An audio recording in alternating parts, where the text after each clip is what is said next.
Hello friends, आज हम देखते हैं अपना नया चैप्टर जिसका नाम है पॉलिनोमियल्स। ठीक है, लेते हैं इंट्रोडक्शन। तो पॉली मीन्स क्या होता है? पॉली मीन्स होता है मैनी एंड नोमियल्स मीन्स होता है टर्म्स। ठीक है, मैनी टर्म्स मतलब बहुत सारी टर्म्स को अगर हम मिलाकर लिख दें तो उस एक्सप्रेशन को बोलते हैं पॉलिनोमियल। ठीक है, अगर एक टर्म भी हो सकती है और एन टर्म्स भी हो सकती हैं। ठीक है, तो वो सब मिला के क्या कहलाएगा? एक पॉलिनोमियल कहलाता है। ठीक है, फॉर एग्जांपल हमने एक एक्सप्रेशन ले लिया 7x² + 3x + 6। ठीक है, इसमें कितनी टर्म्स हैं? 1, 2 और ये 3 टर्म्स हैं। ठीक है, तो हमारे पास हमने इसको पॉलिनोमियल कब कह सकेंगे, आपको वो समझना सबसे पहले जरूरी है। क्या कंडीशंस हैं कि वो पॉलिनोमियल बन जाएगा? तो सबसे पहले होता है x की जो पावर है वो इंटीजर होनी चाहिए एंड पावर हमारी ग्रेटर देन इक्वल टू 0 होनी चाहिए। क्या दो बातें हैं? जो हमारी पावर है वो इंटीजर फॉर्म में होनी चाहिए और power greater than equal to 0 होनी चाहिए हर टर्म की। अगर हर टर्म की ये कंडीशन फुलफिल हो रही है तो वो एक एक्सप्रेशन पॉलिनोमियल कहलाएगा। ठीक है, आइए देखते हैं इस टर्म को। यहां पे x की पावर कितनी है? 2। आपको सबसे बड़ी बात कि कोफिशिएंट को नहीं देखना है। कोफिशिएंट क्या होता है आप समझ चुके हैं, ये जो x से आगे लगा होता है वो कोफिशिएंट होता है, इसको नहीं देखना है। आपको क्या देखना है? x की पावर को बस। तो पहले वाले टर्म में x की पावर कितनी है? 2। क्या 2 ग्रेटर देन इक्वल टू 0 है? ये कंडीशन तो फुलफिल हो गई। 2 एक इंटीजर है, ये भी कंडीशन फुलफिल हो गई। तो ये वाली टर्म पॉलिनोमियल बनने देगी? बिल्कुल बनने देगी। अब इसको देखते हैं, यहां पे x की पावर कितनी है? 1 है। तो 1 ग्रेटर देन इक्वल टू 0 है? बिल्कुल है। 1 एक इंटीजर है? बिल्कुल है। तो दोनों कंडीशन फुलफिल, तो हमारा ये वाला टर्म भी अलाउ करेगा। यहां पे देखते हैं, यहां लिखा है 6, यहां पे x की पावर कितनी है? कुछ नहीं है, तो 0 होगा x की पावर। तो 0 ग्रेटर देन इक्वल टू 0 होता है और इक्वल टू 0 बिल्कुल होता है। ग्रेटर देन तो नहीं होता, इक्वल टू 0 तो होता ही है। 0 एक इंटीजर है? बिल्कुल है जी। तो दोनों कंडीशन फुलफिल हो गई, तो हमारा ये पूरा एक्सप्रेशन तीनों टर्म्स अलाउ कर रहे हैं, देयरफॉर एक पॉलिनोमियल बन गया। समझ में आया पॉलिनोमियल कैसे कहते हैं? अगर आपसे पूछा जाए क्या ये जो है एक्सप्रेशन √x + 1/√x पॉलिनोमियल है कि नहीं है, तो देखते हैं। रूट का मतलब क्या होता है? x की पावर 1/2 प्लस 1/x की पावर 1/2। तो 1/2 ग्रेटर देन इक्वल टू 0 है? 0.5 होता है 1/2 का मतलब, तो 0.5 ग्रेटर देन और इक्वल टू 0 बिल्कुल है। पर क्या 1/2 इंटीजर है? नहीं है जी, इंटीजर नहीं है, तो ये एक्सप्रेशन पॉलिनोमियल नहीं बनने देगा। तो क्या हमें इसको चेक करने की जरूरत है?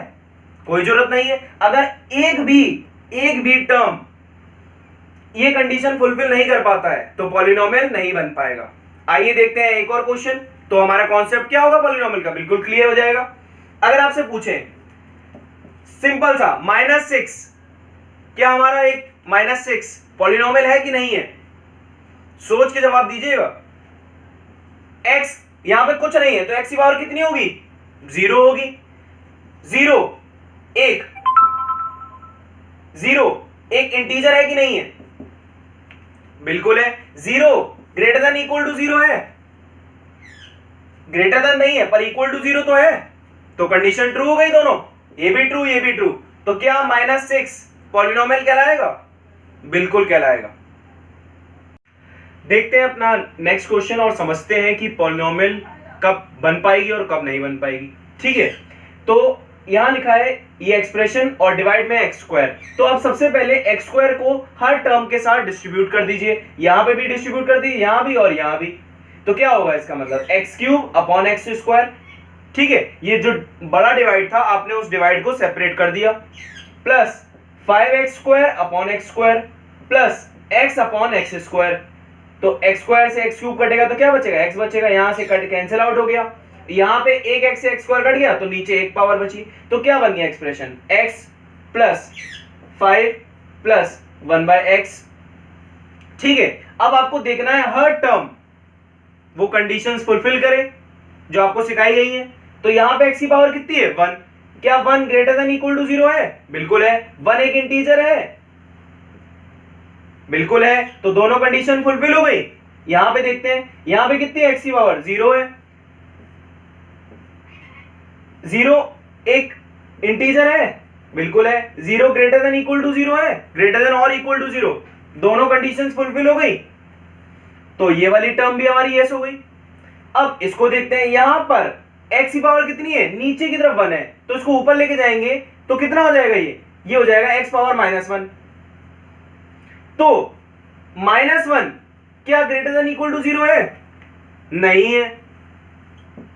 ठीक है, तो क्या ये वाली जो टर्म है हमारी 1/x, क्या ये पॉलिनोमियल बनने देगी इस एक्सप्रेशन को? नहीं देगी। आपको बताया था अगर हर एक्सप्रेशन में अगर हर टर्म एक्सप्रेशन का अलाउ करता है ये कंडीशंस को, तभी वो पॉलिनोमियल बन पाती है। ठीक है, तो ये पॉलिनोमियल हमारी नहीं बन पाएगी। आइए इस क्वेश्चन को समझते हैं। यहां पे आपको बताया था कोफिशिएंट में कुछ भी लिखा हो, एनीथिंग, आपको उसको देख के नहीं डरना है। ठीक है, तो यहां √2 लिखा है, लिखे रहने दीजिए। आपको क्या देखना है, x की पावर को। ठीक है, जो भी वेरिएबल है x या y या कोई भी वेरिएबल, उसकी पावर को देखिए। तो यहां पे क्या है 2, क्या 2 ग्रेटर देन इक्वल टू 0 है? 2 एक इंटीजर है, बिल्कुल है। दोनों कंडीशन फुलफिल, तो ये वाली टर्म तो अलाउ करेगी। अब इसको देखते हैं, यहां पे x की पावर 1 है, 1 ग्रेटर देन इक्वल टू 0, 1 एक इंटीजर है, बिल्कुल है। तो ये भी सही है, ये वाली टर्म भी अलाउ करेगी जी। यहां पे देखते हैं सिर्फ √2 है, कुछ नहीं है, तो क्या होगा, x की पावर 0 होगा, कुछ नहीं है तो 0 ग्रेटर देन इक्वल टू 0 और इक्वल टू 0, बिल्कुल है। 0 एक इंटीजर है, वो भी है, दोनों कंडीशन फुलफिल हो गई। तो ये तीनों टर्म्स अलाउ कर रही हैं, देयरफॉर ये क्या कहलाएगा, एक्सप्रेशन एक पॉलिनोमियल कहलाएगा। ठीक है, अब आपको ये एक चीज नई ऐड कर देते हैं कि पॉलिनोमियल अगर है तो डिग्री बताइए। डिग्री होता है, डिग्री का मतलब होता है highest power of x, highest power of variable. अगर x में है हमारी जो पॉलिनोमियल है, ये जो पॉलिनोमियल लिखी है x में है, तो हाईएस्ट पावर ऑफ x, और वरना कोई y में है तो highest power of y। Highest power जितनी भी वेरिएबल की होगी वो डिग्री कहलाएगी, अगर वो पॉलिनोमियल है तो यहां पे आप देख पा रहे होंगे x की है 2, यहां पे x की पावर 1 है, यहां पे x की पावर 0 है, तो x पावर कितनी हाईएस्ट 2 है, तो डिग्री कितनी हो गई हमारी 2। समझ में आया डिग्री निकालना। टाइप्स ऑफ पॉलिनोमियल्स, तो पॉलिनोमियल के अगर हम टाइप्स को देखें तो दो कैटेगरी में बांटा गया है, डिग्री के बेसिस पे और टर्म्स के बेसिस पे। ये पूछा नहीं जाता ज्यादातर, पर पता होना चाहिए नॉलेज के लिए। ठीक है, तो पहला है लीनियर। लीनियर में क्या होता है, हमारी जो डिग्री है वो 1 रहेगी। डिग्री मतलब हाईएस्ट पावर ऑफ x, वो कितनी रहेगी 1। एग्जांपल के तौर पे 3x + 5 लिखा है, यहां पर आप देख पा रहे हैं x की हाईएस्ट पावर कितनी है 1 है, यहां पे x की पावर कितनी है 0 है, तो ये क्या हो गई, एक लीनियर पॉलिनोमियल हो गई। ठीक है, सेकंड समझते हैं। सेकंड होता है क्वाड्रेटिक। क्वाड्रेटिक, ठीक है, इसमें क्या होती है, डिग्री 2 होती है हमारी, मतलब हाईएस्ट पावर 2 रहेगी। एग्जांपल के तौर पे 3x² + 5x + 6, यहां पे आप देख पा रहे हैं x की हाईएस्ट पावर 2 है, यहां पे x की पावर 1 है, यहां पे x की पावर 0 है। ठीक है, थर्ड होता है हमारा क्यूबिक। क्यूबिक में क्या होगा, डिग्री कितनी होगी 3 होगी। कोई भी एक्सप्रेशन ले लिए डिग्री 3 का, हमने ले लिया 4x³ + 2x² + 5x + 6। ठीक है, ये क्यूबिक पॉलिनोमियल हो गई। अब कोई जरूरी नहीं है, देखिए कई बच्चे सोचेंगे कि जरूरी है हमने क्यूब से स्टार्ट किया तो सारे टर्म्स लेने, ऐसा कोई जरूरी नहीं है। आप क्यूब से स्टार्ट करें या फिर ऐसा भी ले लिए 4x³ + 6 ले लीजिए, ये भी क्यूबिक पॉलिनोमियल है, इसमें बाकी दो टर्म्स नहीं है, तो क्या हुआ, पॉलिनोमियल तो है ना। x की हाईएस्ट पावर कितनी है 3 है। ठीक है, चौथी होती है बाइक्वाड्रेटिक, जिसमें डिग्री कितनी होगी 4। ठीक है, समझ में आ गया। On the basis of degree. अब देखते हैं on the basis of terms. पहला है मोनोमियल। पहला क्या है? मोनोमियल, मतलब ओनली वन टर्म, एक टर्म होगी पॉलिनोमियल में। सपोज x, सपोज 5, ठीक है, ये सब क्या है? मोनोमियल है, एक टर्म वाली पॉलिनोमियल है, ठीक है। दूसरा है बाइनोमियल। बाइनोमियल में क्या होगा? टू टर्म्स, दो टर्म्स होंगी, 2x प्लस 1 एग्जाम्पल के तौर पे। थर्ड ट्राइनोमियल, थ्री टर्म्स होंगी, कोई भी ले लीजिए expression, 3x² plus 5x plus 2, ठीक है, इसमें तीन टर्म्स जुड़ गई। चौथी क्या होगी? क्वाड। चौथी के लिए देखिए मोनो, बाई, ट्राई, अब क्या यहां यूज करेंगे? क्वाडनोमियल।